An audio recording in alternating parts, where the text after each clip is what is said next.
Hello, and welcome back to episode 3 of Good Garden. I'm feeling pretty out of practice talking to a camera. This is pretty odd, but if I just start talking, usually I get used to it. I've been gone for a while. It's the first week of May. The weather is looking like our frost dates are behind us, so I can really start getting a majority of the plants in the ground today for my garden.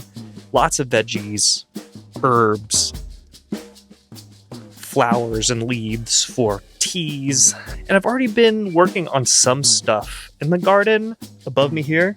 Got a rain barrel set up so I can kind of irrigation feed all of my vegetables in these raised beds. Yeah, I've started seeding some flowers because I'm going to have some pollinator areas. Yeah, I've just been kind of chipping away at little things. I've been having a hard time deciding whether or not, like, what is important enough to show or what I feel motivated to show versus kind of what I want to work on independently. And this project in general, this garden that I'm making, the idea for it really was not because of this video series or me even starting my business called Good Turner. And it has been a way for me to deal with grief with my mom passing, but the idea of it really is preceding that. There are going to be moments where this garden will just need to be for me and my family. A big part of it too is this is something that my partner and I love working on together. It feels like building our home together to work on this. That feels really intimate and special for me to focus on. While I love having these video diaries of this garden that I'm working on, especially as a way to deal with grief, at the end of the day, I don't care enough about making videos to have to show every little minute thing that I do here in my garden. Again, this is to bring me joy, not to create limitations for myself, and I would slash and burn this video series if it ever became that way. I'm doing this because I enjoy it, and if it's no longer fun for me, then I'm just not going to do it. Today is one of those days that I need to sit down or set aside a lot of maybe the more typical filming stuff that I've been doing with this series so that I can have time to make this garden with my partner. My priority is to just have some time to be outside and create a thing with my partner that we've been looking forward to. And I might do some filming along the way, but if not, I'm not going to be that upset about it. It might be a short episode. Who knows? Is there anything else I would like to say? Oh, for my partner and I's birthday are pretty close together. My sister and her family got me this. So shout out to Alden and Keegan for picking out this guy. This guy's name is Kraut. Yo, what up, Kraut? He's the official mascot of Good Garden. He hails from West Germany. He kind of reminds me of me because he's got an axe and a log thing, but also he's kind of whimsical. He's just a little buddy who wants to be in a garden. So this is Kraut. Kraut's going to be along for the rest of the Good Garden journey. We'll have to figure out where Kraut's going to live. I do need to keep him behind the fence of the garden because this is like primo, my dog will chew on this material, and I would be very sad to lose Kraut along the way to my dogs. Here you go, Kraut. Here you go, little buddy. So, it's kind of sprinkling rain, which is the theme of this series, I think, is just rain. In the first bit of this video, might just be me doing a bunch of manual labor. Y'all, I'm so stoked on today. That's it. I'm so excited. I've been waiting for this day for a long while now. All right. Let's get some plants in the ground.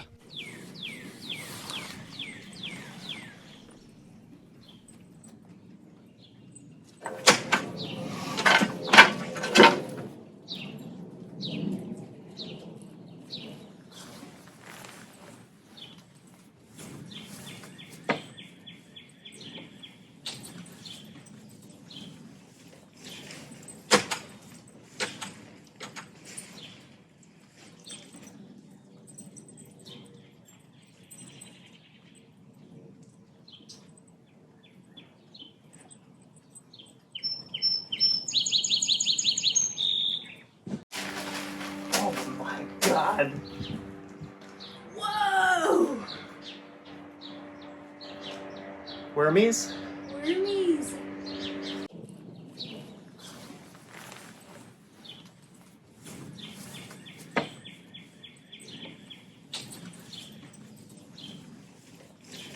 It's a swamp back here.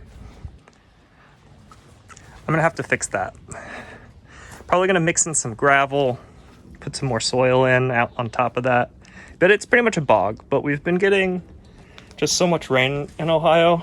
But that's a problem for another day because the beds are ready for plants.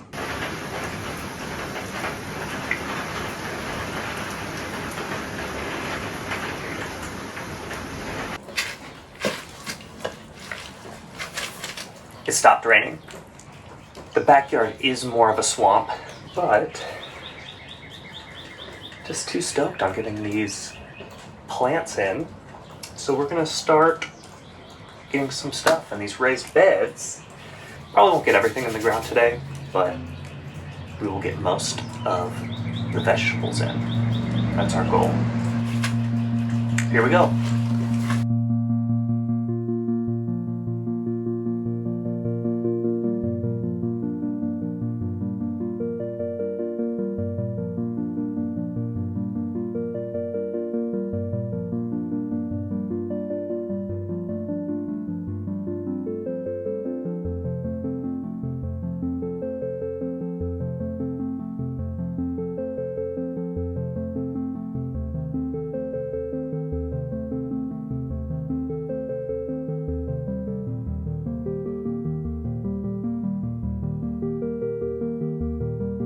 We thought we might be able to plant some more stuff, but I think we have to skadooty.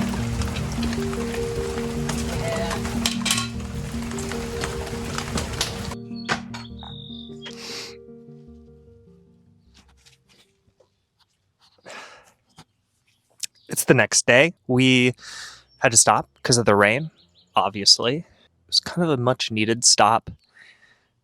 It's nice to have kind of a body check-in with yourself to be like, oh, actually, I am really tired and I am pretty hungry.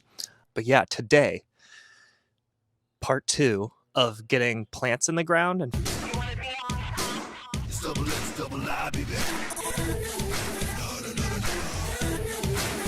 plants in the ground. Finishing that up is dealing with the space behind me. And whenever it rains, along my fence back here, it turns into a lake. Lower Lake Columbus. This is the lower lake of Columbus. Yeah, and I think I mentioned yesterday that I was going to do something like build up this earth a little bit more, maybe put in some stones to let it drain. And I got inside at the end of the night and I was like, people have had to have dealt with this before. This cannot be an unusual problem. And so, like a good student does, a student in life, as we all are, you go to the internet and you say, hey, why is there so much water on the ground? And they tell you something like, oh, because of poor drainage, or it's too low, or the soil isn't compacted. And then you start to panic, and then you say, wait a second, can I plant stuff in that? And you discover there's a thing called rain gardens, and rain gardens are already a thing, and a rain garden is just a fancy word for being smart about how to plant plants in an area that gets absolutely saturated with water whenever it rains, and then over 24 to 48 hours, it drains back down. So I did research on how to make a rain garden, and the biggest thing is using native plants because they can deal with the extremes of the environment here in Columbus. So rather than buying more earth, stones, I am just going to make this space back here a little bit more friendly for some native plants and turn it into a rain garden. Why I love doing things like gardening is it can be just such a cool way to discover new things. And at the beginning of this video, I was like, I don't really know what this video is going to be about.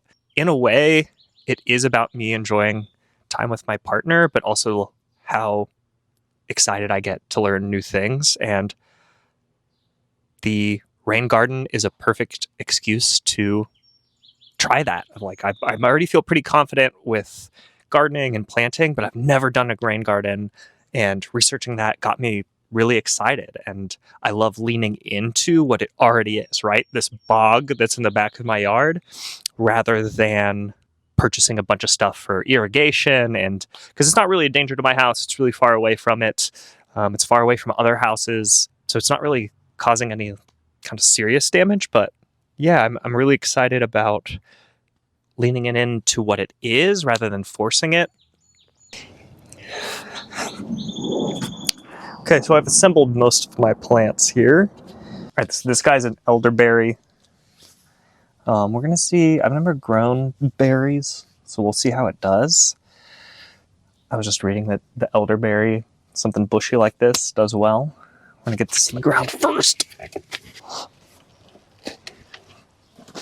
Oh, this is a PSA. You gotta call before you dig. There's one easy thing you can do to honor April as National Safe Digging Month, and that's calling 811 before starting any digging project. Taking that simple step can keep you, your property, and your neighborhood safe. Submit an online ticket at oups.org. Thank you. I'm a handy person, right? And I've been really busy with that, which is why I haven't had videos to post recently. Occasionally, I get jobs and I get asked things that I haven't done those specific things. And man, YouTube is just a wealth of knowledge if you can just piece together a bunch of different information. Kind of not posting a lot of things as I rather would prioritize people in my community, and I've been helping them, their friends, acquaintances. Like, I really like social media. It's gotten me my work, but it's also been a supreme distraction. Sometimes I don't feel very present or alive when I'm doing social media things, even for work, which sucks. Not sure how I feel about it. Swamp Rose Mallow. I think this buddy's full sun. We're gonna put this one over here. But it's also hard too, because having the space set aside for this garden to talk about it and share it with people, it's felt really rewarding. It feels very much like it's for me and a way for me to process grief. And if that connects me with a handful of people, that's awesome. But it's been really useful to just like say things out loud, getting used to vocalizing how you're feeling, which I think is important in a practice. And I've found that my time doing this has helped me be more open with my friends and family with how I've been feeling, which has ultimately been more rewarding as well. Put this one over here. Obedient plant. What a weird name. You can hear probably the slorshing. Obedient plant. Nifty native. Also, I'm not a very superstitious person, and the loss of a parent has made me highly superstitious for some reason. For example, this series has been very much rain-oriented. Just now, when I brought up my mom, really to start talking about it, started to rain a little bit. Feeling weird about it, but like, not in a bad way, more in a good way. Especially since this garden series has really reminded me of my mom in some ways, and she really liked to take care of certain plants, especially lavender. In terms of my grieving process, I've really tied a lot of memories of her into this, so it's kind of strange. Also, birds. My mom's name was Robin, so this wasn't spelled the same as the bird, but got this tattoo. It's a robin with a sprig of lavender. So birds have made me superstitious. I notice them a lot in a weird way, like feels like a spiritual thing. It does make me think about, as people, how we connect and what we find meaning in. I am grateful to have the presence to have things that remind me of my mother. I think that has been a big part of my grief, is to just not only notice the moments that I am sad, but notice the moments that I notice, right? Notice things that remind me of my mom.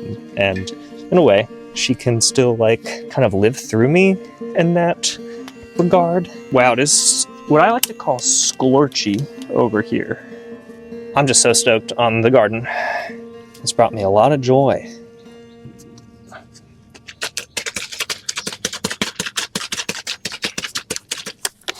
pretty rough. So I'm gonna get the switchgrass in right here, flower pack of seeds just in the back and pat them down. Plop it in there.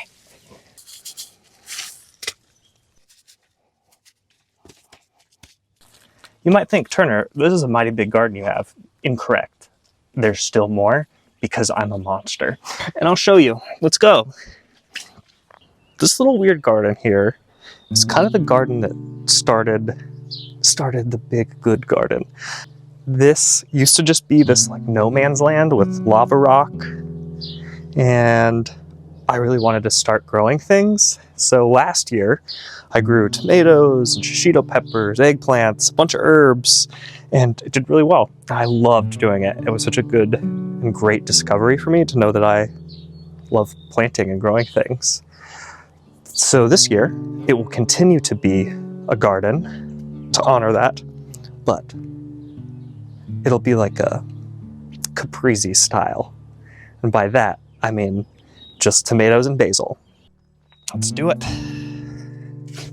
Well, this is good because it can help.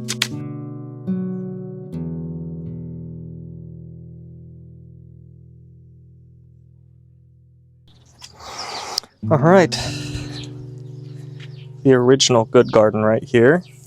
It's good to go. I would also like to share the story of Jeremy.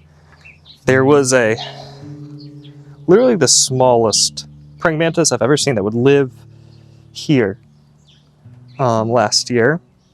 And I called him, he was the protector of the garden. And I'm really hoping that those who followed Jeremy, followed in his footsteps, will return to protect the garden over here. Sweet. It's looking good. Y'all, and with that, I would love to introduce to you what is the pretty much mostly planted good garden. This feels like the official start of our planting season, and by no means is this series over, because of course these plants are going to be huge and bountiful and nourish my frail body. There'll be recipes, mishaps, joys, sadness, and you're invited along. So thanks for watching. But very quickly, how about a little tour? Over here is our herb wall. In front, we actually have this nice little native plant section. But over here, we have things like oregano, sage, mint, cilantro, rosemary, and we love herbs. Not only to have them fresh, but to dry them and keep them over the winter time. Over here, we have, this is a little sapling of actually, as I'm shooting this, I can see the helicopters from the silver maple come down, but that is one that started a couple years ago in a pot, and I've just kept it going. We also have a fig tree. Cool. I built this wall so we can move things around, but they're getting sun, which is good. It looks like they might need watered because I didn't do that yesterday, but it rained. It'll be okay. We've already been over this guy. I don't need to explain the side garden. Tomato. Caprese. Before we enter the main garden, I would like to show you these two beds here. This one to the right. So this will be our tea garden. Everything that we've planted in this plot over here to the right will be tea. We also have a couple little pea shoots here, some little snap peas. Over here I have some hops as well as climbing beans, and we are going to train these over our trellis here. Over to the left are some more, those are mostly going to be wildflowers, things that are going to invite our pollinators into the garden to hang out. So let's keep going.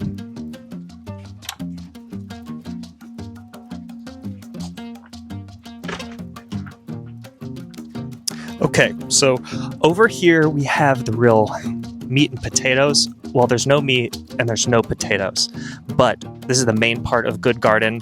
What do we have here? We have cucumbers and zucchinis, arugula. Over here we have shishito peppers and collard greens. Over here we have poblano peppers and Japanese-style eggplant, which I love. They're so much more tender. You can really eat the skin. You can just throw them on the grill. Honestly, I like them scorched with the shishito peppers. And then lastly, back here, lacinato kale, yellow onions, and then at the end, some spring onions. Y'all, it is crazy. Just look at it. Look at it. Oh, I'm going to build another pyramid trellis thing for the other cucumber plant over here. They're English cucumbers, so they will hopefully vine on the trellises that we set up. This is our rain garden, which we know and love. If you can hear now. Super damp. Elderberry. We have some milkweeds, lots of native plants. Our favorite one, obedient plant, but it's going to break the rules. Some wild grasses, switchgrass over there, as well as just some native wildflowers that should be nice and big. If you've made it this far, it probably means that you've watched most of this video, and I would like to say genuinely thank you. As I mentioned earlier, this has been an important series for me, and it is by no means over, but it's been very important to me, and I feel honored that you would even spend this much time watching a thing. That's pretty awesome to have people that are a part of your life in that way, whoever you may be, stranger, friend, family. I'm genuinely grateful. Still lots of work to do. My partner and I have a few things that we need to wrap up that we're going to do, planting some lavender and whatnot. We're going to do that off camera. But thank you. I love you. And goodbye.